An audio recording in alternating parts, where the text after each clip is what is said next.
कबूतर ने बताया कि कौन सी स्त्री के हाथ का भोजन नहीं करना चाहिए, कौन सा अन्न नहीं खाना चाहिए, किस स्थान पर घर नहीं बनाना चाहिए। मित्रों, एक वृक्ष की डाल पर दो पक्षी बैठे हुए थे। उनमें एक कौवा था और एक कबूतर। दोनों के बीच अक्सर धर्म चर्चा होती रहती थी। कबूतर शाकाहारी पक्षी था और कौवा मांसाहारी। दोनों की बुद्धि में कहीं से कहीं तक समानता नहीं थी। वे अक्सर अपनी अपनी कहानियां सुनाकर तर्क दिया करते थे। एक दिन कबूतर ने कौवा से पूछा, मित्र, तुम जानते हो लोग तुमसे नफरत क्यों करते हैं, तुमसे घृणा क्यों करते हैं?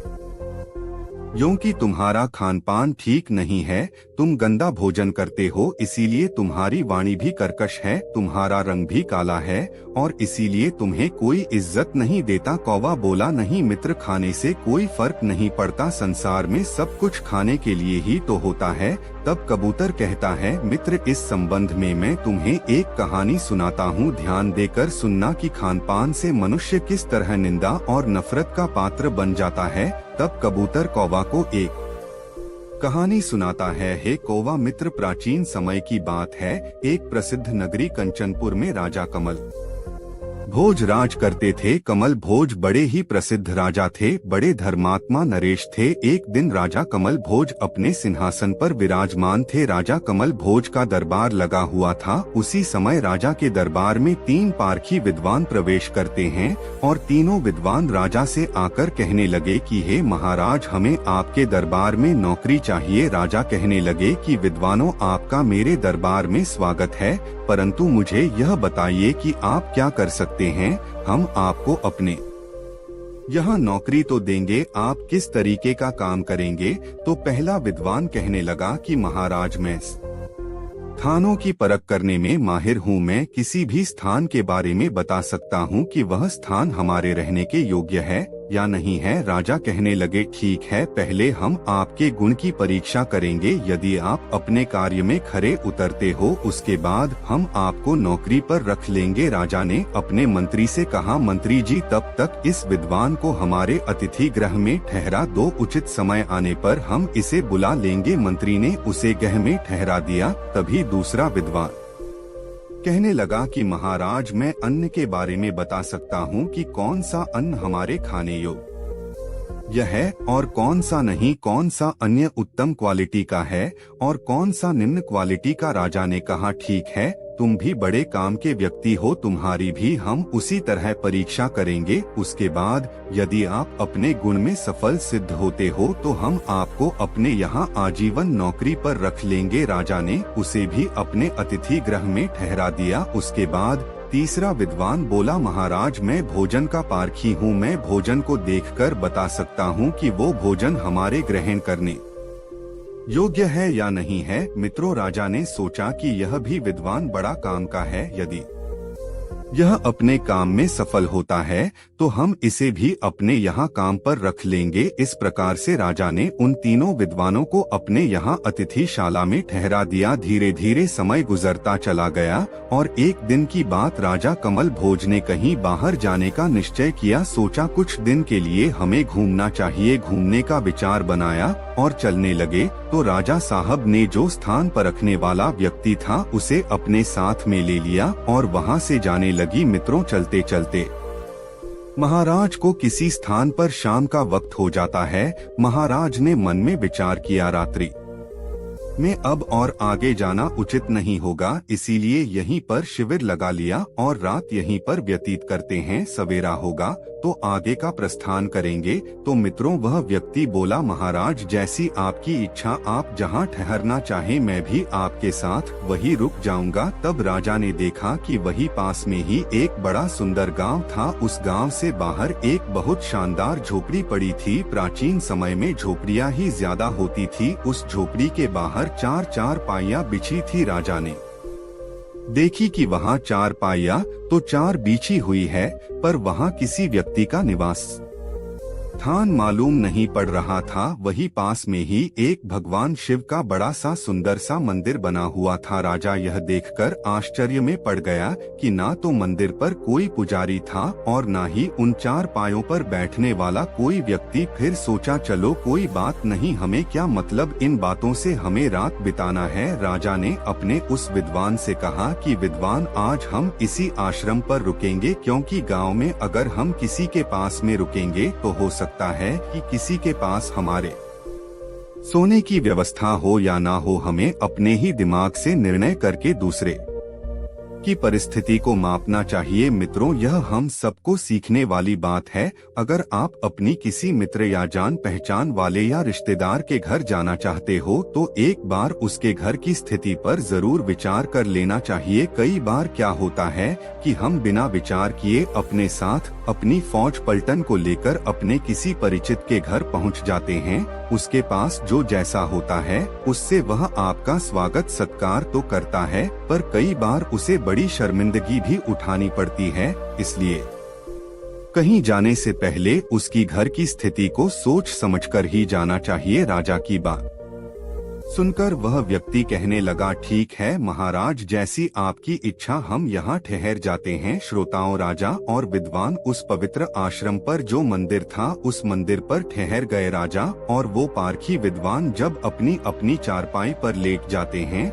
जब रात कुछ गहरा है तो रात में महाराज कमल भोज को एक उद्दीन करने वाला सपना आता है। सपने में उन्होंने देखा कि राजा कमल भोज अपनी ही माता की हत्या कर रहे हैं। ऐसा भयानक सपना देखकर राजा की नींद टूट जाती है। राजा कमल भोज चारपाई पर उठकर बैठ जाते हैं। उनके चेहरे पर पसीना था, वे बड़े घबराए हुए थे और घबराए हुए स्वर में वे अपने उसी विद्वान को जगाते हैं और उससे कहते हैं, विद्वान हमें इसी समय रात्रि में घर चलना चाहिए। हो सकता है राजमाता पर कोई बड़ा संकट हो। तो वो पारखी व्यक्ति कहने लगा, महाराज शांत हो जाइए। कहने लगा, महाराज हमें घर चलने की कोई आवश्यकता नहीं है, क्योंकि जो आप सोच रहे हैं नरेश वो मैं पहले ही जानता हूँ। कहने लगा, आप जानते हैं? आप क्या जानते हैं? वो पारखी विद्वान बोला, राजन आपने जो कुछ होने उद्दीरण वाला स्वप्न देखा है वह इस स्थान का प्रभाव है। आपकी माता पर कोई संकट नहीं है। देखने में तो यहाँ भगवान शिव का मंदिर है, परंतु हे महाराज इस मंदिर परिसर में रहने वाले पुजारी ने अपनी माता की हत्या कर दी थी, इसीलिए आपको उद्दीरण करने वाला ऐसा सपना दिखाई दिया। यह सुनकर राजा को बड़ा आश्चर्य हुआ। राजा कहने लगा, स्थान का प्रभाव यह कैसे हो सकता है? तब राजा उस पारखी विद्वान की बात का परीक्षण करने के लिए सुबह होते ही प्रातः काल उस गांव के व्यक्तियों को बुलाता है जो नजदीक में गांव था। उनसे महाराज कमल भोज कहने लगे कि हे गांव के लोगों, यह इतना पवित्र पावन स्थान है, परंतु यहाँ हमें कोई भी पुजारी पंडित या कोई आचार्य दिखाई नहीं देता है। यहाँ कोई रसोई घर भी दिखाई नहीं पड़ता है। जब भगवान शंकर का मंदिर बना हुआ है तो यहाँ किसी न किसी पुजारी को रहना चाहिए। राजा के पूछने पर गांव के लोगों ने बताया, महाराज इस मंदिर पर पहले एक पुजारी रहता था। एक दिन पुजारी ने किसी बात पर क्रोध के आवेश में अपनी माता की निर्मम तरह से हत्या कर दी थी। उसी पाप दोष के कारण राजन यह स्थान अपवित्र हो गया है। हम इस स्थान के दर्शन करने भी नहीं आते हैं। राजा ने जब यह बात सुनी तो अपने साथ आए स्थान की परख करने वाले विद्वान को राजा ने बहुत शाबाशी। राजा साहब कहने लगे, भाई स्थान परखने वाले विद्वान तुम वाकई में बहुत योग्य हो। अब मैं तुम्हें अपने यहाँ नौकरी पर रखता हूँ। राजा साहब वहीं से उस विद्वान को साथ लेकर अपनी राजधानी को लौट आते हैं। राजा ने घर आकर देखा तो उनकी माता राजमहलों में कुशल पूर्वक थी। मां को देखकर राजा बहुत संतुष्ट हुआ और फिर जाकर अपने राज्य के सिंहासन पर विराजमान होता है। फिर उस स्थान पर रखने वाले विद्वान को बुलाया और भरे दरबार में उसके बारे में राजा साहब कहने लगे कि हे दरबारियों, यहाँ से जाने के बाद हम किसी स्थान पर ठहरे हुए थे और उस स्थान के बारे में इस विद्वान ने यह बताया कि इस स्थान पर कुछ समय पहले हत्या हुई थी। यह स्थान रहने के योग्य नहीं है, अपवित्र स्थान है, जबकि देखने में भगवान शंकर का वहाँ मंदिर बना हुआ था। राजा ने अपने सभासदों से यह बात कही थी कि मैंने जब उसकी जांच की और पड़ोस के ग्रामीणों को बुलवाया तो उन्होंने बताया कि महाराज, इस मंदिर में रहने वाला पुजारी ऐसा क्रूर व्यक्ति था कि उसने अपनी माता की निर्मम हत्या कर दी थी। इसकी बात बिल्कुल सत्य निकली। तब राजा ने उसी विद्वान से पूछा, विद्वान, आपको यह कैसे पता चला कि वह स्थान रहने के योग्य नहीं था? तो विद्वान राजा के दरबार में कहने लगा, महाराज, कि हम जिस स्थान पर रहते हैं उसका प्रभाव उसी समय पर आरंभ हो जाता है। महाराज, आप गंगा स्नान को जाएंगे तो आपके मन में अच्छे विचार आएंगे। आप शमशान घाट में जाएंगे तो वहाँ कुछ अलग विचार आएंगे। आप मंदिर पर जाएंगे तो वहाँ ईश्वर भक्ति के विचार आएंगे। आप किसी ऐसी जगह पर जाएंगे जहाँ शराब बेची जाती हो तो उस स्थान पर आपके मन में वहाँ का दूषित वातावरण भर जाएगा। महाराज, अगर आप युद्ध भूमि में जाएंगे तो आपके मन में रणभूमि के विचार आएंगे। हे राजन, इसलिए स्थान का बड़ा महत्व होता है। हर स्थान का अलग वातावरण होता है। वहाँ घटने वाली घटनाएं उस जगह को अपने में समेट लेती हैं। वहाँ जो भी होता है अच्छा बुरा उस जगह पर प्रभावी हो जाता है। वहाँ पहुंचकर वहाँ का माहौल आपके अंदर के विचारों को, सोच को अपनी तरह बनाने का प्रयास करता है। जिस स्थान पर जो व्यक्ति रहता है उसे उसी स्थान का वातावरण हावी होने लगता है। इसलिए मनुष्यों को यह सलाह दी जाती है कि अपना आवास, अपना रैन बसेरा, अपना ठिकाना उसी स्थान को बनाना चाहिए जो स्थान पवित्र हो, जिसके चारों ओर का वातावरण साफ स्वच्छ हो, जहाँ रहने वाले रो धर्मात्मा और सज्जन हो, जहाँ किसी तरह के व्यसनी लोग ना रहते हो, जहाँ किसी जीव की हिंसा ना होती हो, जहाँ चरित्रवान लोग रहते हो। उस जगह का पुराना इतिहास भी लोगों से मालूम कर लेना चाहिए, क्योंकि आप जहाँ रहते हैं आप और आपके बच्चे वैसे ही बन जाते हैं। यही सत्य है। इधर वो कबूतर कहता है, हे कौवा मित्र, आगे सुनो। वो पारखी विद्वान कहने लगा, महाराज, जानते हो मैंने उस जगह के बारे में किस तरह अनुमान लगाया? जैसे ही मैंने उस स्थान में प्रवेश किया तो मेरे मन में हत्याएं, अपराध, जघन्यकृत सामने आने लग गई। मेरे विचार बदल गए। मेरे मन में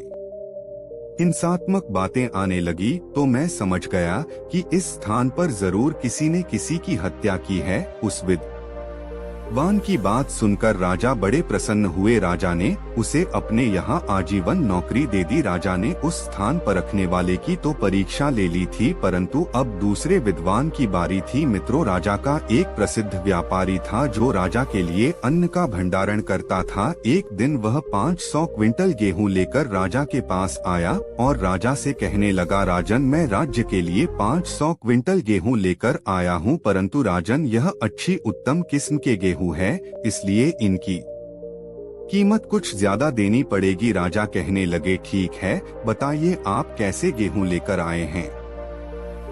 तो राजा ने और राजा के अन्य दरबारियों ने उस अनाज को देखा तो वास्तव में वह अन्न बड़ा ही उत्तम था, चमकदार था और काफी साफ सुथरा था। तो राजा के मंत्री कहते हैं, महाराज, बहुत अच्छा अन्न है, इसमें कोई संदेह नहीं। हम तो कहते हैं इस अन्न का कई साल तक का भंडारण कर दिया जाए, यह खराब नहीं होगा। मित्रों, उसी समय राजा के दिमाग में विचार आया कि हमारे यहाँ अतिथि गृह में एक अतिथि ठहरा हुआ है जो अन्न को परखने का विद्वान है। क्यों न एक बार इस अन्न को उसे भी दिखा लिया जाए, इससे उसकी भी परीक्षा हो जाएगी और हमें अन्य का भी पता चल जाएगा। कई बार क्या होता है, जो ज्यादा चमकदार चीज होती है वही सबसे घटिया निकलती है। जो आसुरी प्रवृत्ति के लोग होते हैं वह अक्सर इसी तरह अपनी चमक धमक बनाकर रखते हैं ताकि वे भोले भाले लोगों को अपने जाल में फंसा सके। सीता जी का हरण करने के लिए रावण ने भी मारीच को सोने का मृग बनाया था। मित्रों, राजा कमल भोज ने आदेश दिया कि उस विद्वान को बुलाया जाए। तो महाराज के मंत्रियों ने उस अन्न परखने वाले को बुलाया और उससे कहा कि विद्वान, अब तुम परख कर बताइए कि यह अन्न कैसा, यह हमें लेना चाहिए या नहीं लेना चाहिए। श्रोताओं, उस अन्न परखने वाले ने उस अन्न को हाथ में लिया और हाथ में लेते ही राजा से कहने लगा, हे राजन, यह अन्य किसी चोर व्यक्ति द्वारा कमाया गया है, इसलिए यदि आप इस अन्न को लेंगे तो हमारे राज्य में, हमारी सेना में, हमारे अधिकारी और नौकरों में चोरी की भावना जागृत हो जाएगी। राजा साहब यह सुनकर बड़े हैरान हुए और वे तुरंत उस व्यापारी से बोले, हे सर, तुम इस चोरी के अन्न को कहाँ से लाए हो? तो सौदागर बोला, नहीं महाराज, मैं तो आपका पुराना व्यापारी हूँ और आपके लिए अन्न का भंडारण हमेशा से करता आया हूँ और मैंने इस अन्न को आपके एक महान जमींदार से खरीदा है जिसके पास हजारों बीघा जमीन है, वह कभी चोरी नहीं कर सकता। राजा कहने लगे, उस किसान को बुलाया जाए। तो महाराज के आदेश अनुसार 2 सैनिक जहां से सौदागर ने अन्न खरीदा था उस किसान को बुलाकर लाए और उस किसान को महाराज के दरबार में पेश किया। जब किसान महाराज के दरबार में आया तो महाराज को प्रणाम किया। राजा साहब ने उस किसान को सामने बैठने के लिए आसन दिया और किसान के बैठ जाने के बाद राजा कहने लगा, है किसान, यह बताओ, यह जो अन्न है जिसे आपने व्यापारी को बेचा है, यह अन्न आपने कहां से चुराया है? तो वह किसान कहने लगा, राजन, ये आप क्या कह रहे हो? मेरे पास 1000 बीघा जमीन है और मेरे पास हजारों क्विंटल गेहूं पैदा हुआ है। हे राजन, यह मेरे खेत का उगाया हुआ है, इसमें मैंने चोरी का एक दाना भी नहीं मिलाया है। तो राजा ने कहा, नहीं नहीं, सब सच बताओ, कहीं ना कहीं आपने इसे चोरी से कमाया है। सत्य क्या है? मुझे सत्य बताइए। तो किसान कहता है कि नहीं राजन, यह तो मेरे खेत में ही पैदा हुआ अन्न है, मैंने कहीं से चोरी नहीं की है। तो राजा उस विद्वान की तरफ देखने लगे जो अन्न परखने वाला था। तो वह विद्वान कहने लगा, नहीं महाराज, ऐसा नहीं हो सकता, यह किसान झूठ बोल रहा है, यह अन्य किसी चोर ने ही कमाया है। जब यह बात उस विद्वान की सुनी तो किसान कहने लगा, हाँ महाराज, यह तुम्हारा विद्वान सही कह रहा है। जैसे कि महाराज, मेरे पास हजारों बीघा जमीन है तो उस जमीन को मैं अकेला नहीं कर पाता हूँ। एक दिन किसी राजा के यहाँ से एक बहुत बड़ा शातिर चोर फरार हो गया, उसकी जेल से छूट करके भाग गया। उस चोर ने अपना भेष छुपाया और भेष छुपा करके वह मेरे यहाँ आया और मुझसे उसने सारी हकीकत बता दी कि मैं उस राजा के यहाँ जेल में था और राजा की जेल से छूट करके आपके यहाँ आया हूँ। आप मुझे अपने पास रख लीजिए, मुझे कुछ नहीं चाहिए, केवल रोटी और वस्त्र देते रहना। उसने मुझसे कहा कि मैं तुम्हारा सारा काम भी करता रहूंगा, तो मैं राजी हो गया। फिर महाराज, मैंने उस चोर को अपने यहाँ रख लिया और महाराज, इस साल की जो फसल पैदा हुई है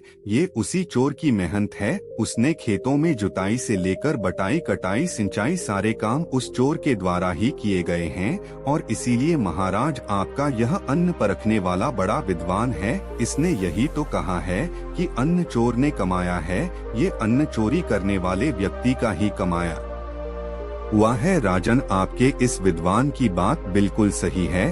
किसान की बात सुनकर राजा बड़ा प्रसन्न न हुआ, सोचने लगा, वाह, कितना बड़ा विद्वान मेरे दरबार में मौजूद है। राजा ने उस विद्वान से पूछा जो अन्न परखने वाला था कि हे विद्वान महोदय, मुझे यह बताइए कि आपने इस अन्न को हाथ में लेते ही कैसे पहचान लिया, जबकि इसकी चमक सोने के समान है।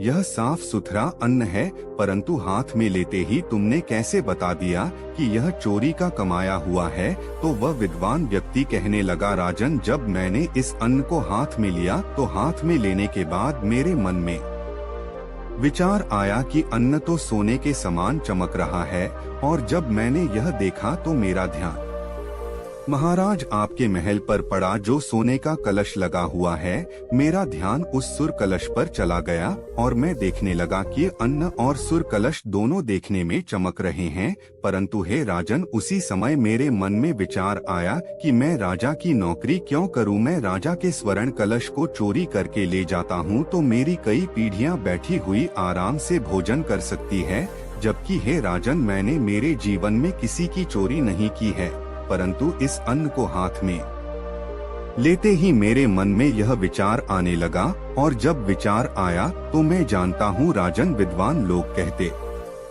है, जैसा खाओगे अन्न वैसा होगा मन, अर्थात आप जैसा अन्न ग्रहण करेंगे उसी प्रकार का आपका मन हो जाएगा। तो राजा उस विद्वान की बात सुनकर के बड़े प्रसन्न हुए और उसको भी आजीवन अपने दरबार में नौकरी पर रख लिया। मित्रों, इस प्रकार फिर कुछ समय बीता। राजा के दरबार में नौकरी के लिए कोई ना कोई आता रहता था। तो एक दिन एक प्रसिद्ध रसोइया भोजन बनाने के लिए महाराज के दरबार में आया और महाराज से कहने लगा, हे राजन, मुझे आपके दरबार में नौकरी चाहिए। तो राजा कहने लगे, बताओ आप क्या कर सकते हैं।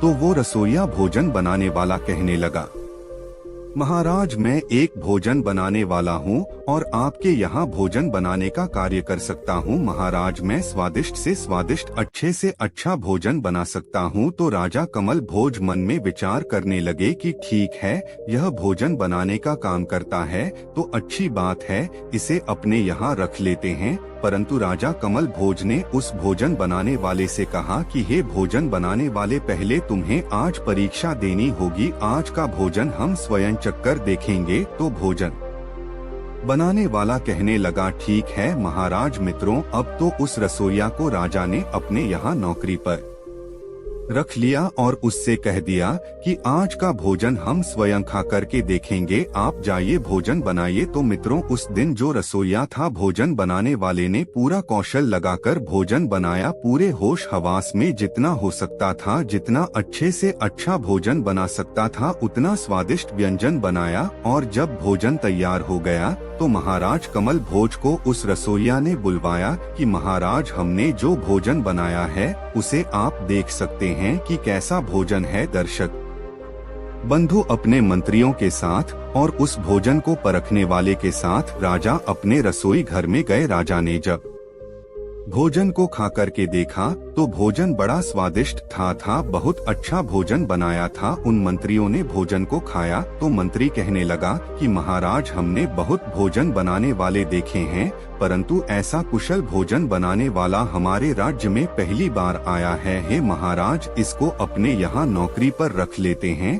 तभी वह जो भोजन परखने वाला विद्वान था, राजा ने उससे कहा कि हे भोजन परखने वाले, आप बताएं यह भोजन बनाने वाला और यह बना हुआ कैसा है। उसी समय वह राजा का विद्वान जो भोजन परखने वाला था, महाराज कमल भोज से कहने लगा कि हे राजन, यदि आप इस भोजन बनाने वाले को अपने दरबार में रखोगे तो इसके हाथ का बना हुआ भोजन खाकर हमारे राज्य के अधिकारी कर्मचारी सब लुटेरे हो जाएंगे, उनमें लूटपाट की प्रवृत्ति बढ़ जाएगी। मित्रों, यह बात सुनकर के राजा कहने लगा कि तुम क्या कह रहे हो। उसने कहा, हाँ महाराज, आप इस रसोइया से पूछिए, यह कोई अवश्य ही लुटेरा है जो भोजन बनाने का काम करता है।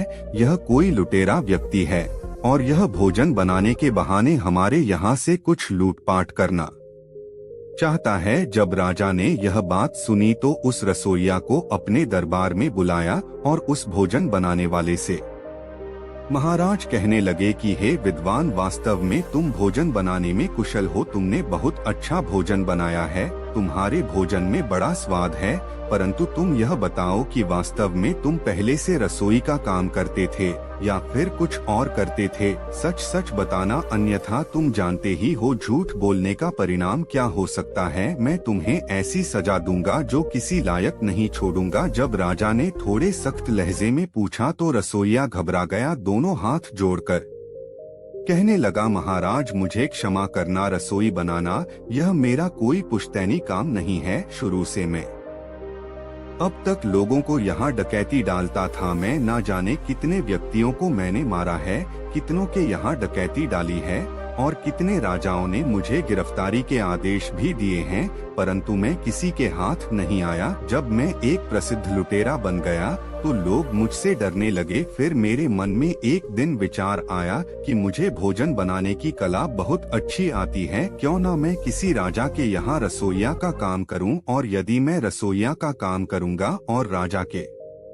यहाँ, तो मुझे फिर कोई पहचान नहीं पाएगा कि मैं रसोइया हूँ या लुटेरा हूँ। मैं आसानी से अपना काम कर सकता हूँ, परंतु अब मैं डकैती का कार्य नहीं करता हूँ। रसोइया की बात सुनकर राजा प्रसन्न हुआ। उसने तुरंत सबके सामने उसे भोजन परखने वाले को सम्मानित किया और आजीवन उसे अपने यहाँ रख लिया। कहने लगे कि हे भोजन परखने वाले, मुझे यह बताओ कि तुमने इतनी कुशलता से कैसे जान लिया कि यह जो व्यक्ति भोजन बनाने वाला है इसका भोजन सही नहीं है। तो वो कहने लगा, हे महाराज, हमारे वेद पुराण वेद शास्त्रों में भोजन के नियम लिखे हुए हैं।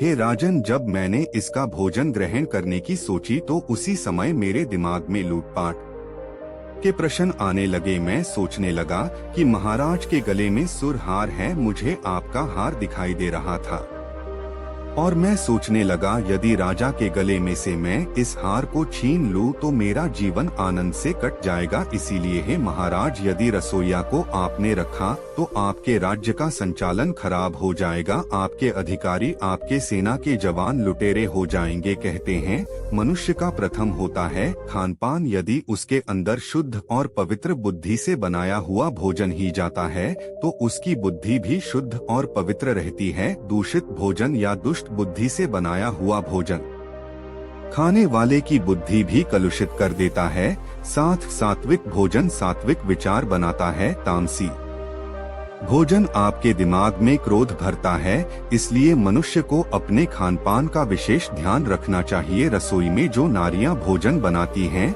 उन्हें इस बात का ध्यान रखना चाहिए कि भोजन बनाते समय उनका दिमाग शांत हो, किसी तरह की क्रोध की भावना मन में ना होना, किसी से ईर्ष द्वेष की भावना हो। यदि वो क्रोध युक्त बुद्धि से ईर्षा द्वेष की भावना लेकर भोजन बनाती है तो खाने वाले के अंदर भी वही क्रोध, वही ईर्ष, वही दोष चला जाता है।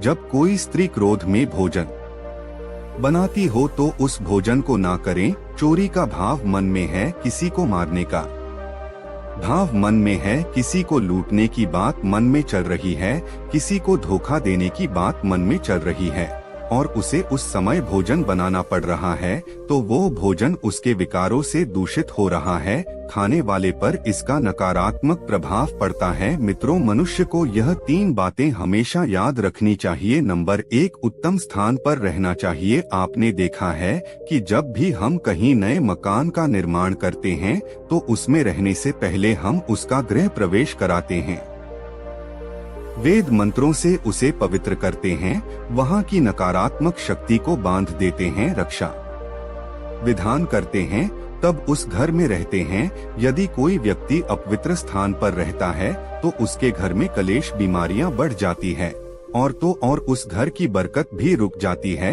रोग शोक उसे घेरे रहते हैं, लड़ाई झगड़े बढ़ते चले जाते हैं। इसलिए सदैव रहने के लिए अच्छे स्थान का चुनाव करना चाहिए। नंबर 2, उत्तम अन्न ग्रहण करना चाहिए। भोजन में वही अन्न शामिल करना चाहिए जो मेहनत और ईमानदारी से कमाया गया है। अन्न से बुद्धि का निर्माण होता है।